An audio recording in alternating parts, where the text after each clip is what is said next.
பத்திரிகையாளர்கள் ஒரு தலைவரை சந்திக்கிற போது கேட்கிறார்கள், இப்படி ஒரு கொடுமை நடந்திருக்கிறது என்று உடுமலைப்பேட்டை சங்கர் படுகொலையை பற்றி கேட்டிருக்கிறார்கள். விருட்டென்று எழுந்து இதைவிட முக்கியமான பல செய்திகளை சொல்லியிருக்கிறேன், அதை போடுங்கள் என்று சொல்லிவிட்டு போயிருக்கிறார். அதுதான் அவருடைய உண்மையான முகம், அதுதான் அவருடைய அருவருப்பான முகம், அதுதான் இந்த தமிழ்நாட்டை சீரழித்துக் கொண்டிருக்கிற ஒரு கேடுகட்ட நிலை என்பதை அன்றைக்கு அவரே தன்னை அம்பலப்படுத்தி இருக்கிறார். அண்மை காலமாக இது அதிகரிப்பதற்கு எது காரணம் என்று அண்மையிலே ஆனந்த விகடனில் ஒரு கட்டுரை, ஆனந்த விகடனில் எழுதிய அந்த தம்பி மிக தெளிவாக சொல்லுகிறான். காலம் காலமாக காதல் திருமணங்கள் நடக்கின்றன, எதிர்ப்பு நடக்கிறது, கொலைகளும் நடக்கின்றன. ஆனால் அவை வெறும் கலாச்சார தளத்திலே மட்டும் இருந்தது. ஆனால் இப்போது நடக்கிற இந்த படுகொலைகள் அனைத்தும் அரசியல் சக்திகளின் தூண்டுதலால், அரசியல் சக்திகளின் தலையீடுகளால் திட்டமிட்டு இவை நடத்தப்படுகின்றன என்பதை அவன் அம்பலப்படுத்தி இருக்கிறான். அண்மையில் 2012 தமிழ்நாடு முழுவதும் ஒரு கட்சி தலைவர் அப்பட்டமான அரசியல் ஆதாயத்திற்காக இந்த சமூக நல்லிணக்கத்தை பற்றி கவலைப்படாமல், கொஞ்சம் கூட சமூக அக்கறை இல்லாமல் தன்னுடைய பிள்ளையை ஆட்சி அதிகாரத்திற்கு கொண்டு வர வேண்டும் என்கிற ஒரே ஒரு தற்குறி நோக்கத்தோடு இந்த கேடுகட்ட அரசியலை கையில் எடுத்தார். மாவட்டம் தோறும் அனைத்து சமுதாய பேரியக்கம் என்கிற பெயரால் ஒரு அமைப்பை உருவாக்கி எல்லா அமைப்புகளையும் ஒன்று சேர்த்து அங்கே கூட்டத்தை நடத்தி அந்த கூட்டங்களில் இந்த விஷ விதைகளை தூவினார். இதை திருமாவளவன் சொல்லவில்லை, ஆனந்த விகடன் சொல்லுகிறது. ஆனந்த விகடன் இதை எழுதுகிறது. இன்றைக்கு என்ன அவன் சவால் விட்டு இருக்கிறான் அந்த கட்டுரையை எழுதிய தம்பி என்றால், இதை குறிப்பிட்ட அந்த கட்சி தலைவர் மறுத்தால் அவர் பேசிய பேச்சின் டேப் வீடியோ ஆதாரம் என்னிடத்தில் இருக்கிறது, அதை நான் வெளிப்படையாக போட தயாராக இருக்கிறேன் என்று சொல்லியிருக்கிறார். எனக்கு அதற்கு என்ன சம்பந்தம்? சமூக வலைத்தளங்களில் எவ்வளவு கேவலமாக அருவருப்பாக எழுதுகிறார்கள். இளவரசன் எனக்கு தெரியுமா? கோகுல்ராஜை நான் பார்த்திருக்கிறேனா? உடுமலைப்பேட்டை சங்கருக்கும் எனக்கும் என்ன தொடர்பு? யாரையாவது நான் எங்காவது ஒரு இடத்திலே இப்படி கலப்பு திருமணம் செய்து வைக்க வேண்டும், சாதி மறுப்பு திருமணம் செய்து வைக்க வேண்டும் என்று மேடையில் நான் பேசி எங்காவது ஒரே ஒரு சான்று காட்ட முடியுமா? நான் மேடையில் சவால் விடுகிறேன். அன்றைக்கு ஊடகங்கள் என்னை தேடி வராமல் இருந்திருக்கலாம், அன்றைக்கு என்னுடைய பேச்சு பொருட்படுத்தாத நிலையில் இருந்திருக்கலாம். அப்படிப்பட்ட நிலையிலும் கூட பொறுப்போடு பேசியவன் தான் திருமாவளவன்.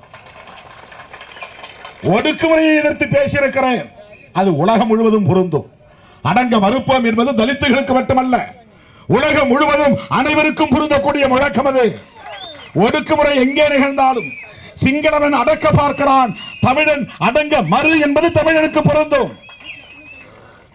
அமெரிக்க ஏகாதிபத்தியம் வளரும் நாடுகளை அடக்கி ஒடுக்க பார்க்கிறது, அந்த அடக்குமுறைக்கு அடங்க மறு என்பது உலக நாடுகளுக்கு பொருந்தும். அது ஒட்டுமொத்தத்தில் ஒடுக்குமுறைக்கு எதிரான முழக்கமே தவிர ஒரு குறிப்பிட்ட சாதிக்கு எதிரான முழக்கம் அல்ல, எந்த சாதிக்கும் எதிரான முழக்கம் அல்ல. அப்படித்தான் திருமாவளவன் பேச்சு அமைந்திருக்கும். ஆனால் இந்த ஒரு தலைவர் தமிழ்நாட்டில் திமுக ஆண்டது, அதிமுக ஆண்டது, அதற்கு முன்பு காங்கிரஸ் ஆண்டது. அந்த கட்சிகளுக்கிடையே எத்தனையோ அந்த கட்சிகளோடு நமக்கு எத்தனையோ முரண்பாடுகள் உண்டு. ஆனால் அவர்கள் இப்படி வெளிப்படையாக சாதிவெறி அரசியலை பண்ணியதில்லை. தமிழ்நாட்டு அரசியலின் திசை வழி போக்கு மாறியதற்கு காரணமே, தமிழ்நாடு இன்றைக்கு கேடுகட்ட ஒரு சூழலுக்கு மாறியிருப்பதற்கு காரணமே இந்த ஒரு கட்சியின் தலைவர் தான் ஒட்டுமொத்த தமிழகத்தை சீரழித்துக் கொண்டிருக்கிறார். மிக மோசமான ஒரு தீய சக்தி, மிக மோசமான ஒரு சீரழிவு சக்தி. தமிழ்நாட்டில் ஏழை எளிய மக்கள், உழைக்கிற மக்களுக்கு இடையிலே இவ்வளவு பெரிய ஒரு கொடூரமான விஷ விதைகளை தூவி இருக்கிறார். அந்த கவலையில் தான் நல்லெண்ணம் படைத்த தலைவர்களோடு நான் கைகோர்த்திருக்கிறேன், சமூக அக்கறையோடு கைகோர்த்திருக்கிறோம். கேவலம் இந்த தேர்தல் வரும் போகும் 19ஆம் தேதியோடு முடித்துவிடும். பதவியில் இல்லாமல் எங்களால் அரசியல் செய்ய முடியாது என்கிற அறிப்புள்ளவர்கள் அல்ல, பதவியில் இல்லாமலேயே தொடர்ந்து பணி செய்ய முடியும். தமிழ்நாட்டு அரசியல் தலைவர்கள் எப்படிப்பட்டவர்களாக இருக்கிறார்கள் என்பதை எண்ணி பார்க்கிற போது நெஞ்சு பதறுகிறது. அந்த கொடூரத்தை செய்வதை விட அந்த கொடூரத்தை வேடிக்கை பார்ப்பது மிக கேவலமானது. மிக கேவலமானது. நான் சங்கர் கொல்லப்பட்டான் என்பதற்கு கூட வருந்தவில்லை. ஆனால் அந்த கௌசல்யாவின் நிலையை எண்ணி பாருங்கள். இளவரசன் கொல்லப்பட்டான் என்பதற்காக கூட நான் கவலைப்படவில்லை. நீங்கள் பெற்ற பிள்ளை திவ்யாவின் வாழ்க்கை என்ன ஆனது என்பதை எண்ணி பாருங்கள். பொது இடத்தில் அந்த பெண்கள் இன்றைக்கு தலையிலிருந்து வாழ முடியுமா? அவர்களின் எதிர்காலம் என்ன?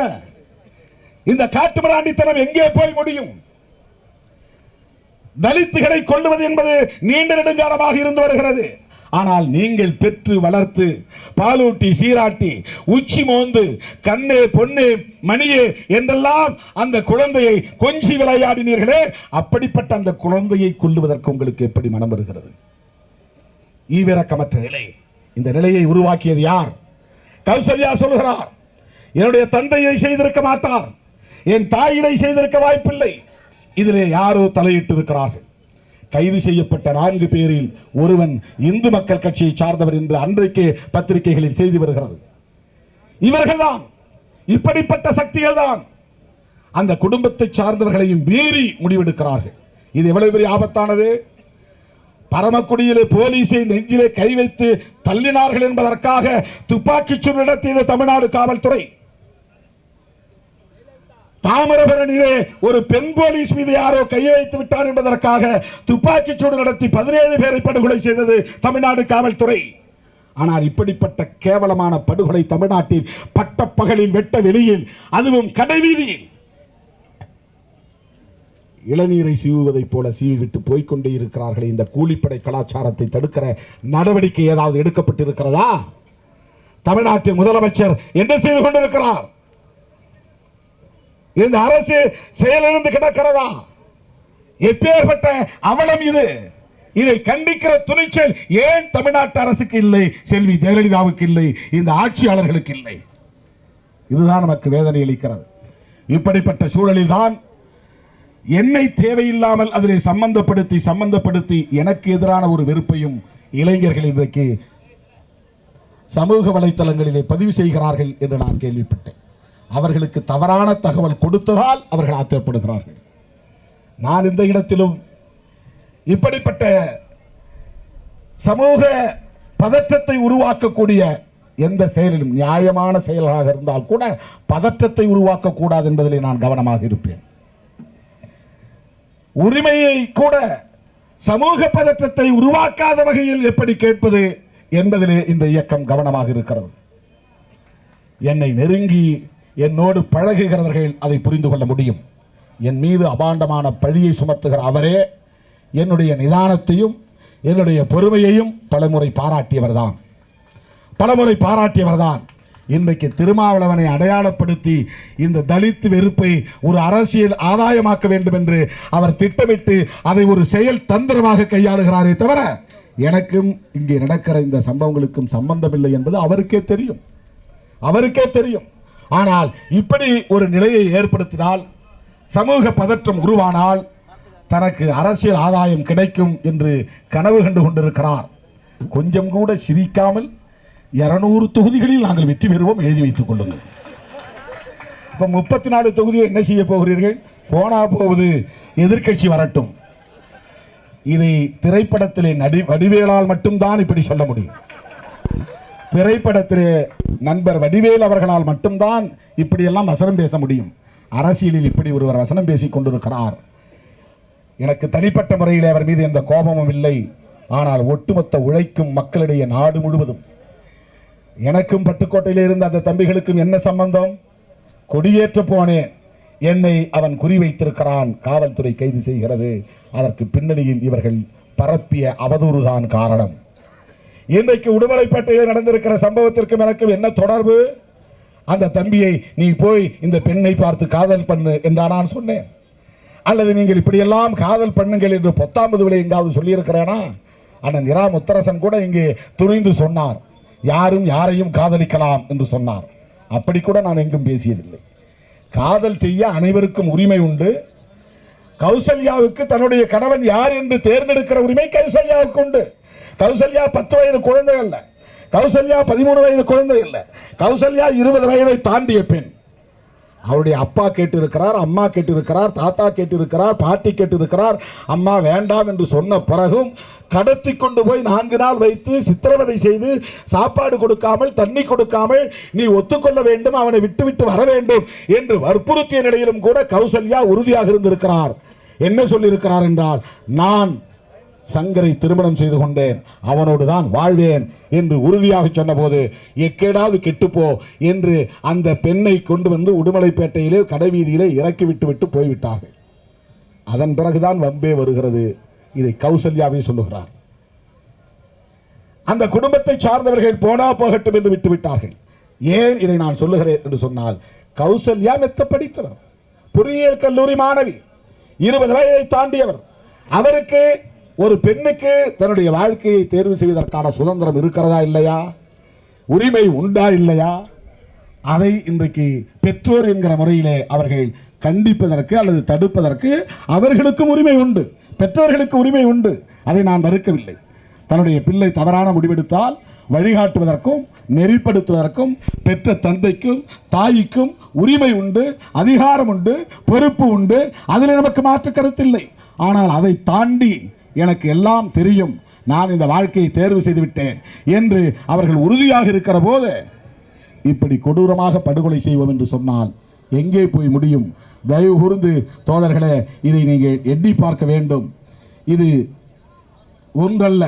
ஏற்கனவே விருத்தாசலத்தில் கண்ணகி முருகேசன் கடத்தி கொண்டு போய் 3 மாதங்களுக்கு பிறகு ஊரே கூடி நின்ற போது அவர்களின் வாயில் நஞ்சை ஊற்றி குடிக்க வைத்து வாயில் நுரை தள்ளி துடிக்க துடிக்க அவர்கள் சாகிற வரையில் நின்று வேடிக்கை பார்த்து அவர்களை படுகொலை செய்தார்கள்.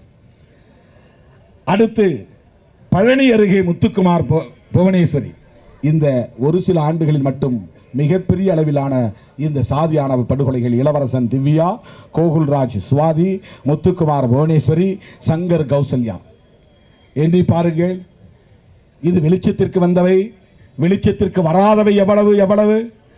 புள்ளி விவரம் சொல்லுகிறார்கள், 182 பேர் இந்த 3 ஆண்டுகளில் மட்டும் இப்படி படுகொலை செய்யப்பட்டிருக்கிறார்கள்.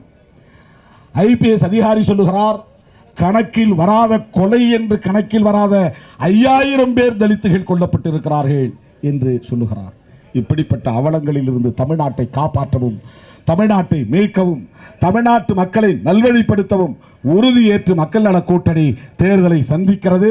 இந்த தேர்தலில் புரட்சிகர வரலாறு படைக்கப் போவது மக்கள் நல கூட்டணி தான். மக்கள் நல கூட்டணி ஆட்சியை கைப்பற்றும், ஆணவ படுகொலைகளை தடுக்கிற சட்டத்தை இயற்றும் என்று சொல்லி வாய்ப்புக்கு நன்றி கூறி இந்த போராளிகளுக்கு, சங்கர் உள்ளிட்ட அத்தனை தோழர்களுக்கும் வீர வணக்கம் செலுத்தி நிறைவு செய்கிறேன். நன்றி, வணக்கம். சாதி ஆணவ கொலைகள், கௌரவ கொலைகள் தடுத்து நிறுத்துவதற்கு ஏதாவது திட்டம்? அதாவது கொலை தான்.